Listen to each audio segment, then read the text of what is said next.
आगे चलते हैं, आगे हमारे पास आती है ये पॉलीसाइथीमिया वेरा। अच्छा, इसमें ये है कि ये एक प्रोलिफरेटिव डिसऑर्डर है। प्रोलिफरेटिव डिसऑर्डर्स क्या होती हैं कि इसमें ना सेल्स कोई ना कोई ब्लड लाइन उसमें सेल्स बहुत ज़्यादा ग्रो करना शुरू कर देते हैं किसी वजह से। सही है, कुछ जेनेटिक म्यूटेशंस आ सकती हैं जिसमें जिस तरह के पॉलीसाइथेमिया वेरा उसमें एक है जिसमें आरबीसीज बहुत ज़्यादा बनना शुरू हो जाएंगे। एक एसेंशियल थ्रोम्बोसाइटोसिस है जिसमें प्लेटलेट्स बहुत ज़्यादा बनना शुरू हो जाएंगे। तो ये सारी माइलोप्रोलिफरेटिव डिसऑर्डर्स हैं, इसमें मतलब अपने आप ही शुरू हो जाएंगे बनना। ऐसा कोई स्टिमुलस नहीं आ रहा पीछे से। जिस तरह के हमें पता है आरबीसीज को बढ़ाने के लिए एरिथ्रोपोइटिन चाहिए होता है ना, तो एरिथ्रोपोइटिन ज़्यादा आएगा उसके रिस्पॉन्स में, तो आरबीसीज ज़्यादा बनेंगे। लेकिन अगर एरिथ्रोपोइटिन नहीं आ रहा, कोई अंदर म्यूटेशन हुई है जिस तरह के ये पॉलीसाइथेमिया वेरा में होती है जैक2 म्यूटेशन, तो ये साइटोकाइंस इंडिपेंडेंट प्रोलिफरेशन होना शुरू हो जाती है, ठीक है, एरिथ्रोसाइट प्रिकर्सर्स की। तो एज अ रिजल्ट तो इसमें असल चीज़ ये है कि एरिथ्रोपोइटिन इसमें नहीं होगा उसके बजाय, और चूंकि अब वो एक बोन मैरो हाइपरप्लेजिया हो जाएगा क्योंकि वो सेल्स बहुत ज़्यादा ग्रो करेंगे, फिर वो बहुत ज़्यादा आरबीसीज बनाएंगे ना, तो इस वजह से। फिर एक टर्म आती है सेकेंडरी पॉलीसाइथीमिया। अच्छा, पॉलीसाइथीमिया क्या होता है जिनको मतलब मोस्टली को पता ही है। इसमें ये होता है कि आरबीसी मास को आरबीसी जो मैच है ना उसका ज़्यादा होना, ये बात बड़ी ज़रूरी है। आरबीसी मैच हमने पहले भी डिस्कस किया था कि जो volume overall volume of RBCs ना, कि एक बंदा है उसके सारे आरबीसीज निकाल के मैं उसको वॉल्यूम देखूं तो वो होगा, उसे कहते हैं आरबीसी मास। सही है। तो सेकेंडरी पॉलीसाइथीमिया में क्या होगा कि ईपीओ प्रोडक्शन ज़्यादा होने की वजह से जब आरबीसी मास ज़्यादा होगा किसी बंदे में तब उसे हम कहेंगे सेकेंडरी पॉलीसाइथीमिया। अब जिस तरह के हाइपोक्सिया, आपको पता है हाइपोक्सिया मोस्ट पोटेंट स्टिमुलस है ईपीओ प्रोडक्शन का। तो हाइपोक्सिया हो या फिर किसी बंदे को किडनी की लीनेस चल रही हो, कोई जिस तरह के अपने पास ट्यूमर्स होते हैं, आरसीसी होता है उसमें, कार्बोक्सी हीमोग्लोबिन में एरिथ्रोपोइटिन स्क्रीटिंग ट्यूमर्स जिस तरह के आरसीसी है, एचसीसी है। इसके अलावा मतलब ये कुछ हीमोग्लोबिन की एब्नॉर्मेलिटीज होंगी तो वो आरबीसी ज़्यादा टूटेंगे, ईपीओ हाइपोक्सिया होगा, ईपीओ बनेगा वो फिर मतलब इन शॉर्ट बात ये है कि ईपीओ के ज़्यादा किसी वजह से हो और as a result secondary polycythaemia हो रहा हो, बस इसको कहते हैं। अच्छा, ये पॉलीसाइथीमिया रिलेटिव या अपेरेंट ये होता नहीं है पॉलीसाइथीमिया। सही है, इसमें बस होता ये है कि आपका ना वो कम हो जाएगा, आपका ना ब्लड वॉल्यूम कम, प्लाज्मा कम हो जाएगा। प्लाज्मा कम होने की वजह से हिमेटोक्रिट ज़्यादा हो जाएगा। सही है ना। हिमेटोक्रिट समझते हैं ना। हिमेटोक्रिट होता है कि लाइक कितने परसेंट सेल्स हैं एज कम्पेयर टू प्लाज्मा। अगर मैं कहता हूँ कि 45 है, नॉर्मली 45 तक होता है, तो 45% का मतलब है कि 45% सेल्स हैं खून के अंदर, 55% प्लाज्मा है। अगर मैं कह देता हूँ कि ये 15 है तो इसका मतलब है कि 15% सेल्स और बाकी 85। अगर मैं खून प्लाज्मा कम कर दूं और बंदा डिहाइड्रेटेड हो किसी वजह से बहुत ज़्यादा, तो उसमें अब सपोज उसमें आ रहा है 56, 50 या फिर 59 आ रहा है, तो अब वो प्लाज्मा की कंपेरेटिवली ना, वो प्लाज्मा कम होने की वजह से हेमाटोक्रिट ज़्यादा हुआ है। तो इस वजह से हेमाटोक्रिट ज़्यादा होने को इसको देखकर आप कहोगे कि ये तो पॉलीसाइथीमिया है, इसमें तो आरबीसी ज़्यादा है, लेकिन वो अपेरेंट है, रिलेटिव है, उसमें आरबीसी का मास नॉर्मल ही है। अच्छा, तो ये सारी इसकी रीजंस आ गई। अब सेकेंडरी पॉलीसाइथीमिया के मतलब कुछ सवाल हैं। पहले ये समझ चलो देख लेते हैं। एक एक है ना, एक ग्लेशियर कोई ऊंची कोई जगह है, वहां से ना एक सोल्जर वापस आता है, तो वापस आके हमने देखा उसको स्प्लीनोमेगाली हुई हुई है, साइनोसिस हुई है, और जो उसका हेमाटोक्रिट है वो है 60%।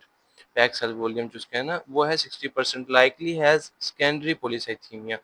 अच्छा, अब कैसे वो ये होता है कि जब आप जाते हो ना ज़्यादा ऊंचाई पे, तो वहाँ तो हाइपोक्सिया होगा, हाइपोक्सिया की वजह से सेकेंडरी पॉलीसाइथीमिया होगा।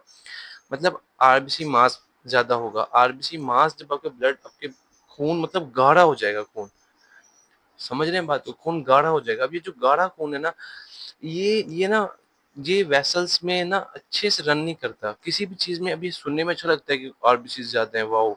पर ऐसा नहीं है। देखो ना आपके एक बैलेंस चाहिए ना। अगर बेहतर होता ना तो अल्लाह पाक वैसे ही आपके ज़्यादा रख देता। वो बेहतर नहीं है, ज़्यादा होना भी बेहतर नहीं है, कम होना भी बेहतर नहीं है। खास विस्कोसिटी होगी ब्लड की, ब्लड सही फ्लो करेगा। ज़्यादा विस्कस होगा ब्लड तो वो रुकेगा, फँस-फँस के जाएगा। तो एज़ अ रिज़ल्ट ये होगा कि जो पेरिफेरल साइनोसिस होगी, एक बात ये, दूसरा ब्रेन की सप्लाई भी इतनी अच्छी नहीं होगी उसकी वजह से हेडेक के साथ पेशेंट आ सकते हैं, चक्करों के साथ, डिज़ीनेस के साथ आ सकते हैं। अच्छा, उसके अलावा ये कि स्प्लीनोमेगाली वैसे एज़ सच नहीं होती। सेकेंडरी पॉलीसाइथीमिया का फीचर ये हो सकता है कि ज़्यादा क्रोनिक हाइपोक्सिया की वजह से ना एक्स्ट्रा मेडुलरी ये जो ब्लड बनाते हैं स्प्लीन, तो स्प्लीन उस वजह से स्प्लीनोमेगाली हो सकती है। उसके अलावा ब्लड प्रेशर हाई होता है, वो भी यही है कि विस्कस ब्लड है, उसको पंप करने के लिए ज़्यादा प्रेशर चाहिए, ब्लड को ज़्यादा ज़ोर से वो पंप करता है, तो बीपी राइज़ होता है। अब उसमें अगला सवाल आ गया, एक यंग सोल्जर है, वो भी इसी तरह हाइट से आया ऊँची, 6 माह वहाँ रह के आया है और अब उसको ना आया है तो सर दर्द की कंप्लेन है, उसकी ब्लू डिस्कलरेशन फिंगर्स की हो रही है, बीपी उसका ज़्यादा है और उसका हेमाटोक्रिट ज़्यादा है, स्प्लीन। अब आपको देखिए, आपको एक कॉज़ भी मिल रहा है हाइपोक्सिया और साथ में आपको पॉलीसाइथीमिया मिल रहा है, तो आप कहोगे ये सेकेंडरी पॉलीसाइथीमिया। आपको कॉज़ मिल रहा है, आपको पॉलीसाइथीमिया के फीचर्स मिल रहे हैं, आपको सेकेंडरी पॉलीसाइथीमिया, आपको कॉज़ मिल रहा है, उसके बाद आपको फीचर्स मिल रहे हैं, हेमाटोक्रिट ज़्यादा मिल रहा है, सेकेंडरी पॉलीसाइथीमिया। देखें एचबी19 तो टीएलसी इसकी नॉर्मल है, प्लेटलेट काउंट भी ज़्यादा है, एरिथ्रोपोइटिन ज़्यादा है, उसके बाद एचबी ज़्यादा है। अगर कहता है एरिथ्रोपोइटिन कम है, मैं इसको कहता हूँ ये पॉलीसाइथीमिया वेरा का केस है। वो कहता है एरिथ्रोपोइटिन ज़्यादा है, फेशियल प्लेथोरा भी है, तो ये सेकेंडरी, ये फेशियल प्लेथोरा भी यही है कि वहाँ कंजेशन होगी, ब्लड की सही तरह से फ्लो नहीं होगा, इकट्ठा होगा, तो उसकी वजह से वो लगे लाली आ जाएगी चेहरे पे। सेकेंडरी पॉलीसाइथीमिया क्यों होता है? एरिथ्रोपोइटिन ज़्यादा होने की वजह से। अच्छा, पॉलीसाइथीमिया वेरा जो है, अब जितने भी ये जो प्रोलिफरेटिव डिसऑर्डर्स मैंने आपको बताए ना, उनमें ये होगा कि कोई ब्लड लाइन ज़्यादा बन रही है ना, तो उसमें मसला ये होगा कि वो एग्ज़ॉस्ट हो जाएगा, जो सही है, एग्ज़ॉस्ट हो जाएगा। एक माइलोफाइब्रोसिस, एक वैसे भी एक ना प्राइमरी माइलोफाइब्रोसिस, ये भी एक प्रोलिफरेटिव डिसऑर्डर है। इसमें यही होता है कि ना आपका जो बोन मैरो है वो ना फाइब्रस टिश्यूज़ के साथ रिप्लेस हो जाएगा, ठीक है? एक वजह ये भी एक मतलब प्राइमरी कॉज़ अपने खुद होगी और दूसरी वजह ये भी हो सकती है कि लाइक जब ये एक ज़्यादा सारे सेल्स बना रही होगी बोन मैरो, तो उसकी वजह से वो एग्ज़ॉस्ट हो के वहाँ पे जैसे फाइब्रोसिस हो सकती है, तो ये भी वजह हो सकती है माइलोफाइब्रोसिस की। तो खैर वो कहता है कि नेचुरल कोर्स क्या है पॉलीसाइथीमिया वेरा का, वो एट द एंड फिर वहाँ माइलोफाइब्रोसिस हो जाएगी, बर्न आउट हो जाएगी सारी bone marrow. Hyper cellular bone marrow कहाँ मिलेगी? पॉलीसाइथीमिया वेरा के अंदर, जो होगा ना सेकेंडरी पॉलीसाइथीमिया। अब नो डाउट एरिथ्रोपोइटिन आने की वजह से जो एरिथ्रो जो ये प्रिकर्सर्स हैं हमारे आरबीसीज के, उनकी तादाद, उनका हाइपरप्लेजिया होगा, नो डाउट होगा, लेकिन इतना नहीं होगा एज कम्पेयर टू। आप इसको देखो, इसमें तो हाइपर सेलुलर ऐसे खचाखच भरी पड़ी होगी ना ये अपना बोन मैरो।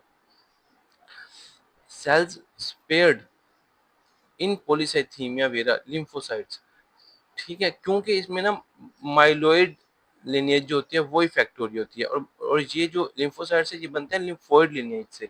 माइलोइड लिनिएज में आते हैं अपने पास मतलब आरबीसीज और अपना ग्रैन्युलोसाइट्स, एओसिन्स, बेसोफिल्स, न्यूट्रोफिल्स, और साथ में हमारे पास आते हैं ये मेगा कैरियोसाइट्स जो प्लेटलेट्स बनाते हैं, ठीक है। इनके बाप दादा एक हैं, जबकि जो लिम्फोसाइट्स, मोनोसाइट्स, इनके बाप दादा एक है, इनके बाप दादा अलग है, सही है। तो उनको वो लिम्फोइड लिनिएज में चले जाते हैं और ये चले जाते हैं माइलोइड लिनिएज में। अब ये बीमारी है माइलोइड लिनिएज की, पॉलीसाइथीमिया वेरा। तो इसमें आपको ना ज़रूरी नहीं है कि सिर्फ आरबीसीज ही ज़्यादा हो, आपको एट अ टाइम आरबीसीज भी ज़्यादा मिल सकते हैं, प्लेटलेट्स भी ज़्यादा मिल सकते हैं, जिस तरह के इस केस में हमने देखा। आपको टीएलसी सॉरी लिम्फोसाइट्स आपको ज़्यादा नहीं मिलेंगे, ये बात ज़रूरी है। आपको लिम्फोसाइट्स, आपको न्यूट्रोफिल्स ज़्यादा मिल सकते हैं, बेसोफिल्स ज़्यादा मिल सकते हैं, क्योंकि वो तो इसी लिनेज में आ रहे हैं ना। बात समझ आ रही है? पॉलीसाइथेमिया वेरा में लिम्फोसाइट्स ज़्यादा नहीं मिलेंगे आपको। एक 40 साल का बंदा है और नॉन स्मोकर है, स्प्लेनोमेगाली, कंजेस्टेड फेस, पॉलीसाइथेमिया, क्या मिलेगा? आरबीसी मास ज़्यादा होना चाहिए पॉलीसाइथेमिया को डायग्नोज करने के लिए। आरबीसी मास ज़्यादा होना चाहिए, आरबीसी मास ज़्यादा होना चाहिए। एक ओल्ड पर्सन है, वीकनेस, लेथार्जी, अब उसका ना आरबीसी ज़्यादा है, उसके डब्ल्यूबीसी ज़्यादा है, उसका प्लेटलेट काउंट ज़्यादा है, बोन मैरो में हाइपरप्लेजिया क्या है? माइलोप्रोलिफरेटिव डिसऑर्डर चल रहा है कोई, जिसमें मतलब समझ गए बात को, ये चीज़ें ज़्यादा हैं, बोन मैरो में हाइपरप्लेजिया और ये चीज़ें भी ज़्यादा हैं। डिफ्यूजिंग कैपेसिटी ऑफ ऑक्सीजन,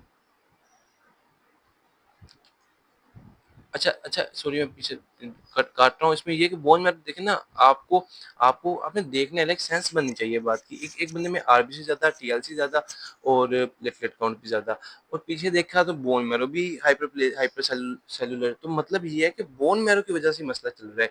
या तो ना आगे कमी हो, टीएलसी कम हो, ये भी कम हो, वो भी कम हो, बोन मैरो हाइपर सेलुलर हो, तो समझ आती है वो कंपेंसेट करे, मैं उसको अप्रिशिएट करूंगा। उसके रेटिक्स काउंट ज्यादा होंगे और मतलब इमेच्योर सेल्स ज़्यादा होंगे ब्लड में, तो मैं कहूँगा कि हाँ, वो तो कोशिश करिए, मसला आगे है। अब यहाँ ज़्यादा है, वो पीछे से वो भी मज़ीद से हाइपर सेलुलर है, तो मतलब मसला वही है।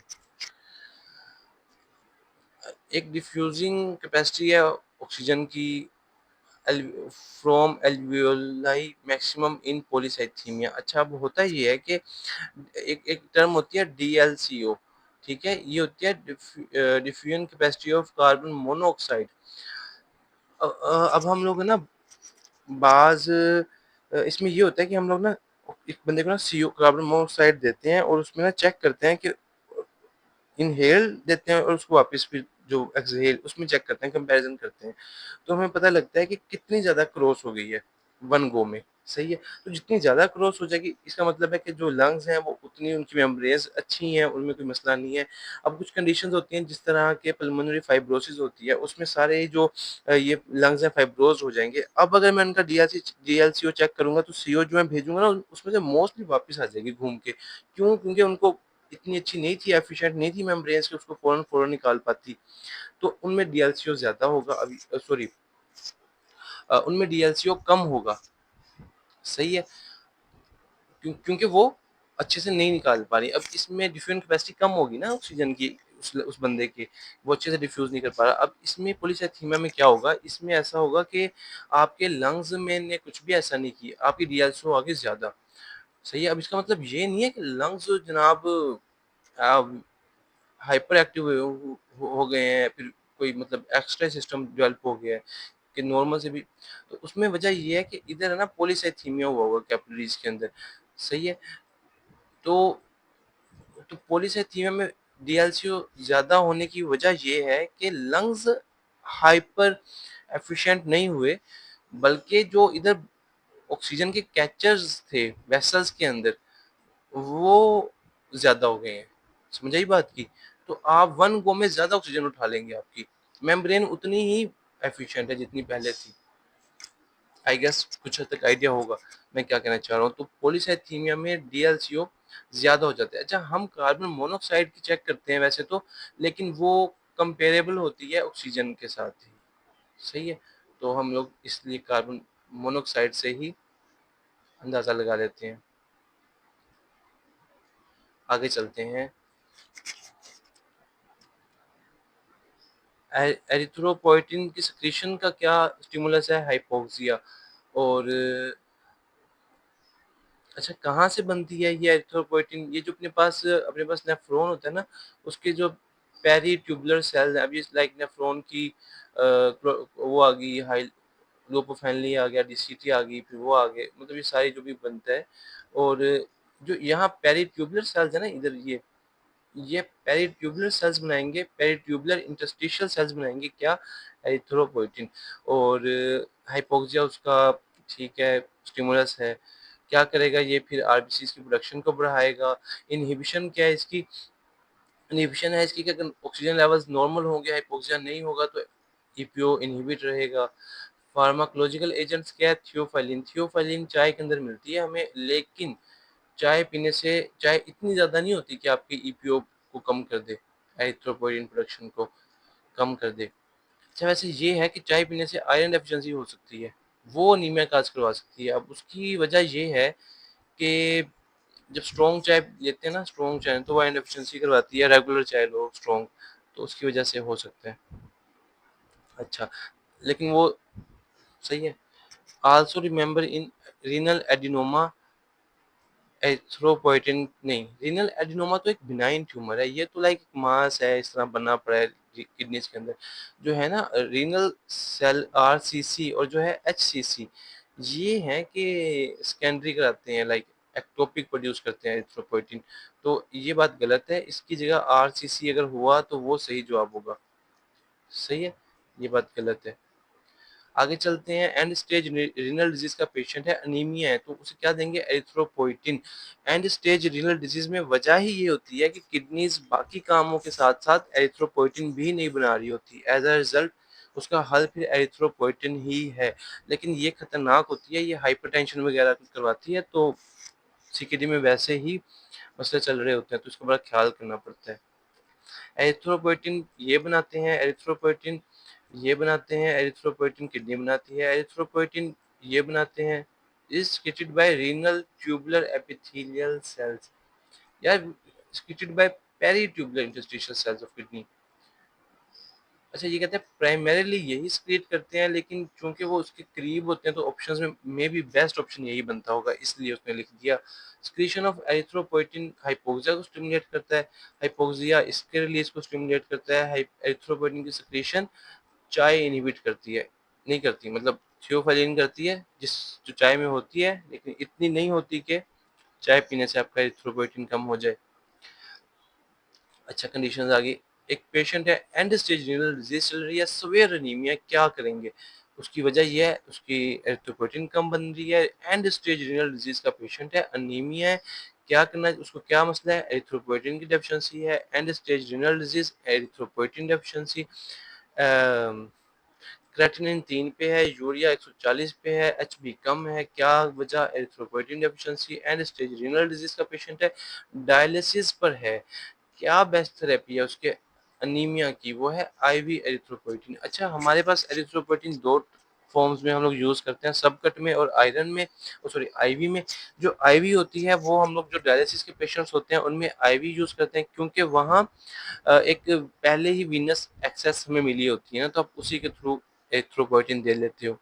एक बात, दूसरी बात ये कि लेकिन जो आईवी है ना, ये होती है लाइक जल्दी यूटिलाइज हो जाएगी ना, आपको पता है, तो वो लॉन्ग टर्म नहीं होती, तो इसकी वजह से आईवी आपको बार बार देनी पड़ती है। जबकि जो सब कट होती है ना, इसका ये फायदा होता है कि वो लॉन्ग टर्म तक, मतलब आहिस्ता आहिस्ता रिलीज होती है, तो लॉन्ग टर्म तक ना वो साथ दे जाती है, तो वो कॉस्ट ज़रा कॉस्ट इफेक्टिव हो जाती है कि आपको बार बार नहीं लगवानी पड़ती, पैसे बचते हैं। लेकिन अगर डायलिसिस का पेशेंट है तो उसमें आईवी ही जवाब है, उसमें आईवी एक्सेस की वजह से। अब पेशेंट है एंड स्टेज रीनल डिजीज में, मल्टीपल ब्लड ट्रांसफ्यूजन करनी पड़ती है उसको अनीमिया की वजह से। अब क्या करें कि उसकी ट्रांसफ्यूजन हमें ना करनी पड़े इतनी? आप उसको सब कट एरिथ्रोपोइटिन दो, वो खुद ही बना लेगी उसकी बोन मैरो। बोन मैरो का तो मसला नहीं है, मसला तो किडनी का है। रीजन फेलियर का पेशेंट है, मल्टीपल ब्लड ट्रांसफ्यूजन हो चुकी है, क्या करें अनीमिया को ट्रीट करने के लिए? एरिथ्रोपोइटिन दें। अच्छा, फर्स्ट लाइन क्या मोस्ट कॉस्ट इफेक्टिव क्या ट्रीटमेंट है? Recombinant erythropoietin.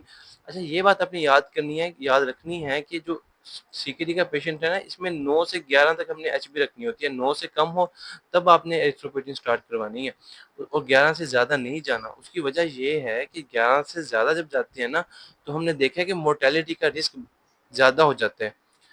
Right flank mask है, हिमाचूरिया है, प्रोटोन्यूरिया है, और सजेस्ट, मतलब आरसीसी का केस है, इंक्रीज्ड एरिथ्रोपोइटिन है, कंप्लीट नहीं है स्टेम। एरिथ्रोपोइटिन कब ज्यादा होगी? हाई एल्टीट्यूड पे, हाइपोक्सिया की वजह से हाई एल्टीट्यूड पे एरिथ्रोपोइटिन। अच्छा, एरिथ्रोइड स्टेम सेल्स कब बनाते हैं? एरिथ्रोपोइटिन जब आती है तब वो ज्यादा। Erythroid germ cells active cells of bone marrow are active in cell cycle and capable of cell renewal under the influence of erythropoietin। बच्चा है, 32-33 वीक्स में पैदा हुआ है, माइक्रोसिटिक हाइपोक्रोमिक एनीमिया, 25 हेमाटोक्रीट है, 25 मतलब क्या बना इसका, नॉर्मल सैचुरेशन है बट एरिथ्रोपोइटिन प्लस नहीं, एरिथ्रोपोइटिन क्यों देंगे, क्या सेंस बनती है बच्चे को, वो भी 33 हफ्ते में, प्री टर्म बेबी है पहली बात, उसमें वैसे ही आयरन स्टोर्स कम होते हैं, उसको हिमेटोक्रिट तो देखो आप 25% उसका हिमेटोक्रिट है, मतलब ये है कि सही है, मतलब 20 आल्दो कम है, नो डाउट कम है, लेकिन उसने कुछ ऐसा तो नहीं हमें बता दिया कि लाइक वो एरिथ्रोपोइटिन की प्रोडक्शन कम है, कुछ और है, माइक्रोसिटिक हाइपोक्रोमिक एनीमिया भी है, क्यों, मतलब कोई कोई वजह तो हुआ एरिथ्रोपोइटिन देने की, आप उसे आयरन दो वो ठीक हो जाएगा, एरिथ्रोपोइटिन एरिथ्रोपोइटिन खुद आज बन जाएगा, इसको आपने कंफर्म करना है, मुझे तो यही लगता है कि लाइक एरिथ्रोसाइट बच्चा लाइक नॉर्मल है, बन जाएगा, उसमें आपको खून की कमी होगी, आपको एरिथ्रोपोइटिन लगा देंगे, नहीं ना, तो उसको भी क्यों लगाएंगे, या तो कोई वजह दो हमें। अच्छा, erythrocytosis can lead to erythropoietin, और नहीं, आरसीसी में होता है, कंजेनिटल एरिथ्रोपोइटिक पोरफायरिया, ये एक बीमारी है, यूरोपोरफायरिन ज़्यादा है, क्यों ज़्यादा है, अच्छा अब ये होता है कि एक होता है एचएमबी, मतलब ये ना हीम सिंथेसिस के प्रोसेस में एक चीज़ बनती है, प्रोडक्ट होता है एचएमबी, फिर ये इसको ना इस पे एक एंजाइम यूआरओएस, ये एंजाइम एक्ट करता है और इससे बनाता है यूरोपोरफायरिनोजन 3, और उसके बाद ये बाद में हीम बनाता है, सही है, मतलब इसके अंदर भी इसमें भी 4 रिंग्स होती हैं, लेकिन वो ऐसी बिखरी सी होती हैं, फिर जब वो ना ये एंजाइम आकर उन चारों को एक खास शेप में कॉइल करा देता है, और उसके बाद फिर वो हीम बनती है। अगर सपोज ये एंजाइम ना हो, जो कि नहीं होता इस बीमारी में, इस बीमारी में, क्योंकि इस बीमारी में नहीं होता, एज अ रिजल्ट क्या होगा कि ये ना अपने आप ही यूरोपोरफायरिनोजन 1 में कन्वर्ट हो जाएगा, और बाद में वो यूरोपोरफायरिन 1 में कन्वर्ट हो जाएगी, जो कि डेड एंड है, और वो हमारे हीम बनाने के काम नहीं आती, और यूरोपोरफायरिन 1 जो है ये फिर अब आरबीसीज में इकट्ठी होती रहेगी, यूरिन में, स्टूल में इकट्ठी होती रहेगी, तो आपको यूरिन में मिल जाएगी। अब उसने यही बात पूछी है, मैंने ऐसी यही बात पूछी है कि कंजेनिटल इस बीमारी में जहाँ यूरोपोरफायरिन 1 ज़्यादा है तो क्या डेफिशिएंट होगा, तो ये 3 नहीं बन रहा ना, ये डेफिशिएंट है, और इसमें भी यही है कि एक इस बीमारी के साथ बच्चा है जिसमें यूरोपोरफायरिन 1 है, तो क्या कौन सा एंजाइम यूआरओएस, यूरोपोरफायरिन 3 सिंथेज इसका नाम है, ये डेफिशिएंट है उसमें। अपने पास आगे आ गया एक कंजेनिटल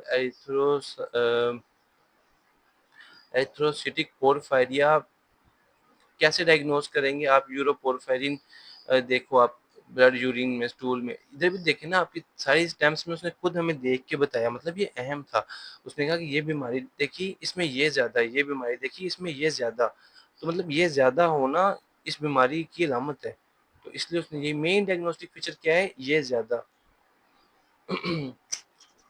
देखो, एरिथ्रोपोइसिस, आरबीसीज के बनने के लिए स्टिमुलस कौन सा है, एरिथ्रोपोइटिन, एरिथ्रोपोइटिन के बनने के लिए स्टिमुलस कौन सा है, hypoxia.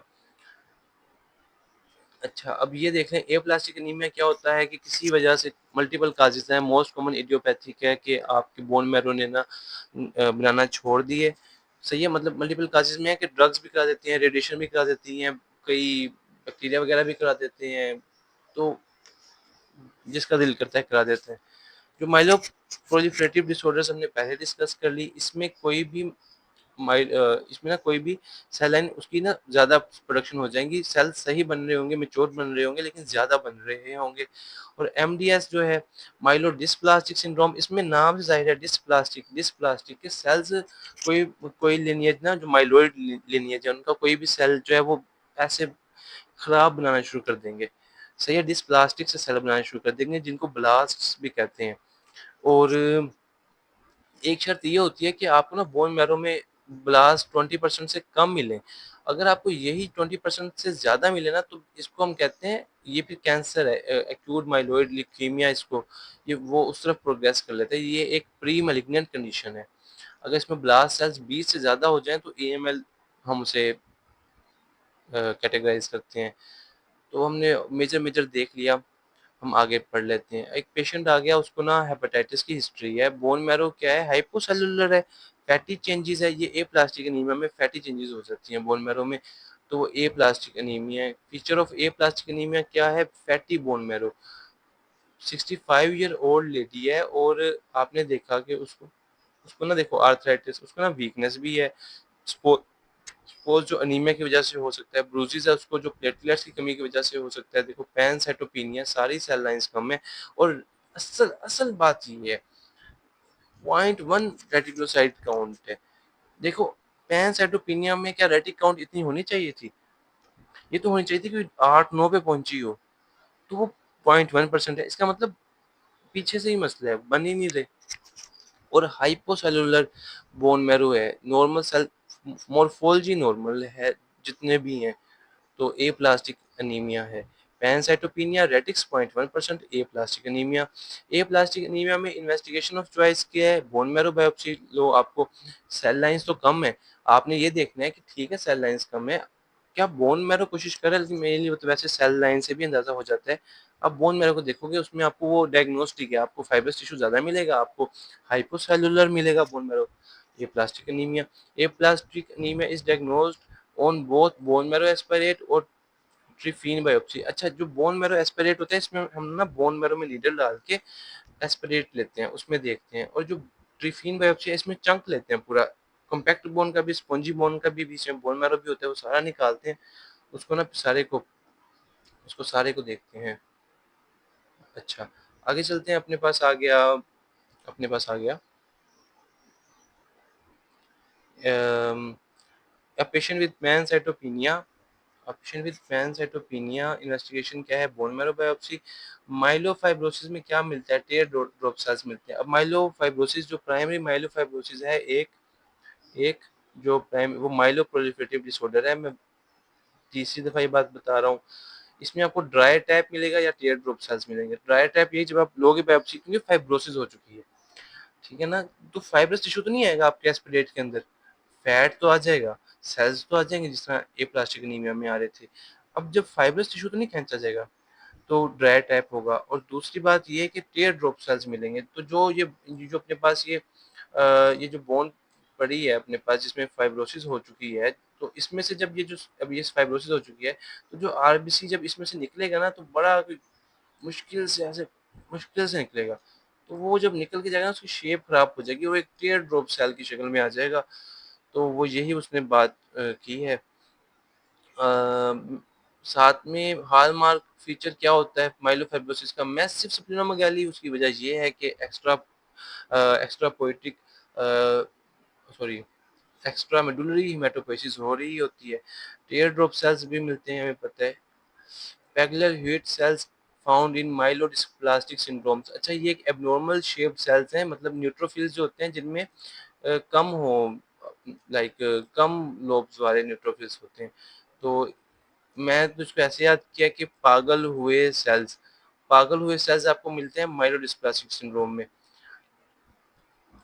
Pre cancerous myelodysplastic syndrome एक प्री कैंसरस लीजन है, आपको पता है, इसमें आपको पता है AML के अंदर कन्वर्ट हो सकती है ये। अच्छा, अब एक यंग फीमेल आई है, इस सिनेरियो को थोड़ा सा देखना है। एक यंग फीमेल आई है, उसको ना ब्लीडिंग हो रही है, गम से एपिस्टेक्सिस है, सपोज फीवर है उसको 101 पे, माइल्ड जॉन्डिस है, हिपेटोस्प्लीनोमेगाली है, एचबी कम है, 9 पे है, टीएलसी 7000 पे है, लेकिन न्यूट्रोपीनिया के साथ है, सही है, मतलब न्यूट्रोफिल्स भी कम है। थ्रोम्बोसाइटोपिनिया, प्लेटलेट्स भी कम है, तो मुमकिन है जो ब्लीडिंग है वो थ्रोम्बोसाइटोपिनिया की वजह से हो रही है, एपिस्टेसिस भी थ्रोम्बोसाइटोपिनिया की वजह से हो रही है। फीवर पे न्यूट्रोफिल्स, यार फीवर के साथ तो न्यूट्रोफिल्स ज्यादा होने चाहिए इसको, अगर अगर इन्फेक्टिव काज है तो फीवर के साथ, इन्फ्लेमेशन के साथ न्यूट्रोफिल्स ज़्यादा होनी चाहिए, यहाँ कम है, तो कम होने की वजह से तो कहीं फीवर नहीं हुआ। माइल्ड जॉन्डिस जो है वो तो कई वजूहत हो सकती हैं, हिपेटोस्प्लीनोमेगाली भी है, तो मे बी चलें ये भी मतलब कई वजूहत हो सकती हैं। हमने पेरिफेरल स्मेयर लिया तो वो इमैच्योर सेल्स आ रहे थे वहाँ, इमैच्योर सेल्स, सही है? तो ये चीज़ें शो करती है कि बोन मैरो का कोई रिस्पॉन्स बहुत अच्छा नहीं है। अगर वो रेटिक्स काउंट दे देता तब ज़्यादा मज़ा आता, लेकिन उसने हमें बस बता दिया कि देखो ये भी कम, ये भी कम, ये भी कम, और जो सेल्स आ रहे हैं वो शोज़ इमैच्योर सेल्स आ रहे हैं। मतलब बोन मैरो का बहुत अच्छा रिस्पॉन्स नहीं है। और अगर अच्छा रिस्पॉन्स होता तो रेटिक्स काउंट ज़्यादा होता और कुछ मैच्योर सेल्स हमें ज़्यादा मिलते। ठीक है, नो डाउट वो इमेच्योर सेल्स भी बनाता है, लेकिन कुछ अच्छा रिस्पॉन्स तो होता। अब इसको क्या कहते हैं, प्रोबेबल डायग्नोसिस क्या है, ड्रग इंड्यूस्ड एनीमिया। ये मतलब एक तरह से एप्लास्टिक एनीमिया है। उसने हमें स्टेम में दिया कि उसने एनाल्जेसिक्स यूज की हैं, तो इस बेसिस पे हम डायग्नोज कर रहे हैं कि ये एप्लास्टिक एनीमिया इस बंदे को हो गया, और उसका प्रोबेबल काज है कि वो ड्रग्स की वजह से हुआ है। इस तरह बाकी फीवर, वीकनेस, लेथार्जी, आरबीसी भी ज़्यादा, डब्ल्यूबीसी भी ज़्यादा, प्लेटलेट्स काउंट भी ज़्यादा, बोन मैरो हाइपोप्लेसिया भी है। तो ये एक माइलोप्रोलिफरेटिव डिसऑर्डर है जिस तरह के पॉलीसाइथेमिया वेरा। पॉलीसाइथेमिया वेरा को मैंने पहले ही बताया था, उसमें वो पैन मतलब उसमें ना सारे पैनसाइटोपेनिया के साथ आ सकती है। सॉरी सॉरी सॉरी, मतलब सारी सेल लाइन्स ज़्यादा हो सकती हैं। तो इसमें जिस तरह के वो हुआ है। अच्छा, डब्ल्यूबीसी ज़्यादा का मतलब ये नहीं कि लिम्फोसाइट्स ज़्यादा होंगे। मैं बताया था कि पॉलीसाइथेमिया वेरा में लिम्फोसाइट ज़्यादा नहीं होंगे, वो न्यूट्रोफिल ज़्यादा होने की वजह से हो सकता है, फिर बेसोफिल ज़्यादा होने की उसकी वजह से टीएलसी ज़्यादा हुई होगी। तो यहीं तक ख़त्म करते हैं।